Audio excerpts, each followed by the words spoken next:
Alright guys, so magandang tanghali. Nandito tayo ngayon sa Nabwa, Camarines Sur.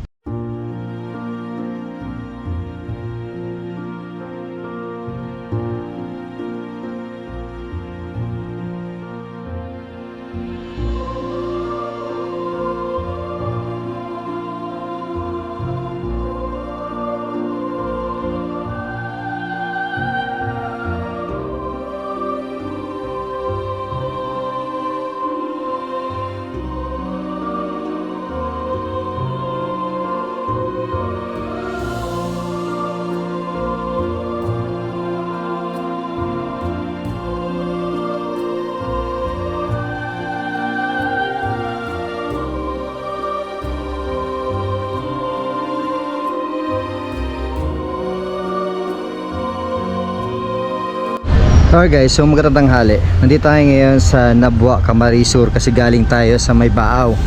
So pauwi na tayo ng Naga. Dinaanan ko muna tong isang pinakalumang simbahan dito sa lugar na to kasi itong simbahan na ito ay itinayo taong 1578. So ibig sabihin kung 2026 ngayon, ang simbahan na ito ay halos 48 years na nandito sa Nabwa, Camarines Sur. Kung makikita nyo, ito nasa likod ko, ito yung tuntunan. Tapos ito naman yung harapan ng simbahan.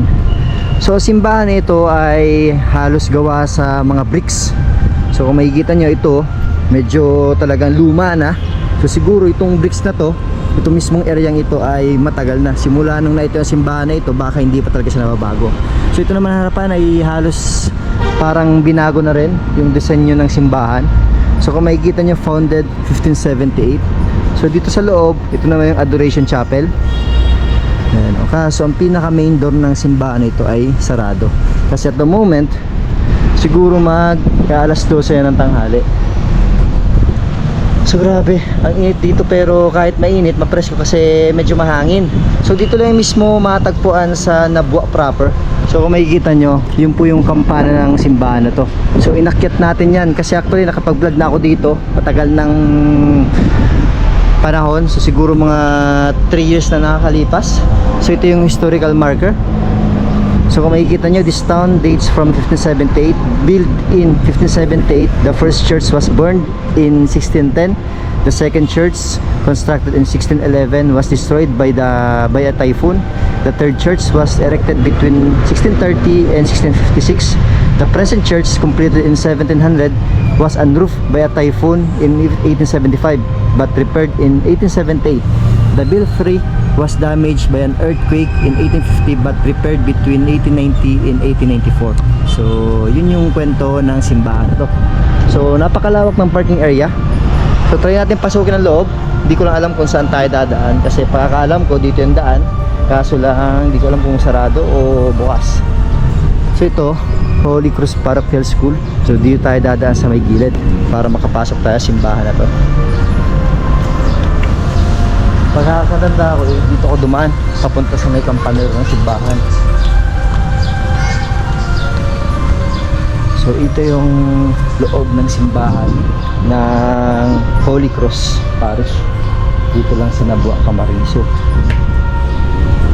Dati nung nag-vlog kami dito, binuksan pa yung retablo ng simbahan, kaso na hindi naman tayo nakapaalam kasi biglaan yung punta natin dito. So ang ganda ng loob kasi halos kung makikita yung mga upuan dito, halos lahat bago. Ayan, kahit loob ng simbahan ay gawa din sa bricks. So siguro itong simbahan na ito ay nirenovate pero hindi binago yung mga pundasyon ng simbahan na to. So ito yung bubong, makikita ninyo, maganda. So ito yung retablo ng simbahan, kung makikita ninyo. Tapos kung hindi ako nagkakamali, dyan yung choir area.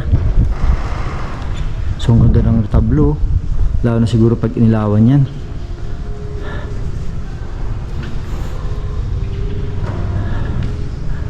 Tapos yung taas niya, kadalasan sa mga simbahan, itsurang dome na yan. Kumbaga parang bilog na halos ang kulay niya ay asul, light blue, na parang langit ang kulay. Tapos ito na may confession area. Ayan. Ito yung choir area. So hindi ko lang alam kung anong anong purpose itong dalawang ito.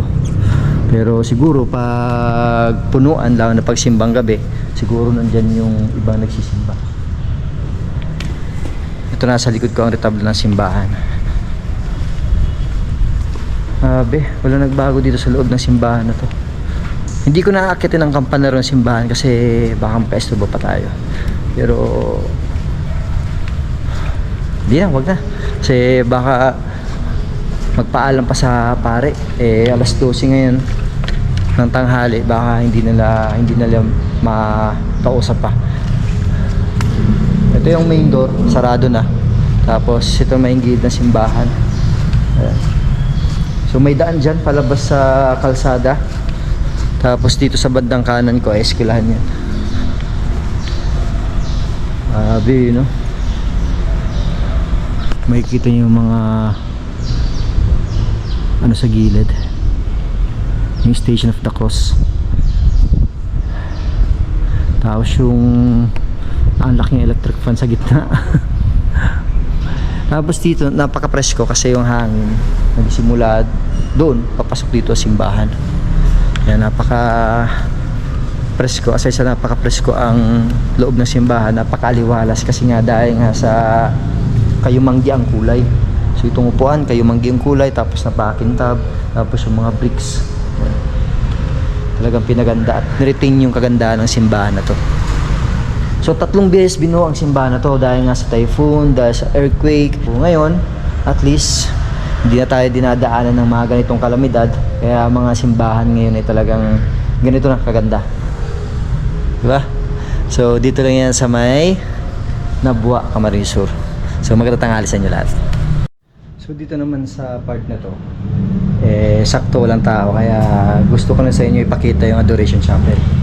So itong Adoration Chapel na matagpuan sa kaliwang bahagi ng simbahan kapag nakaharap kayo sa main door. So meron siyang 10 upuan, 6 dito sa harap, ayan, tapos dito naman 2 sa gilid ko. So ito yung harap ng Adoration Chapel. So napakabango sa loob, amoy sampagita, tapos amoy bulaklak.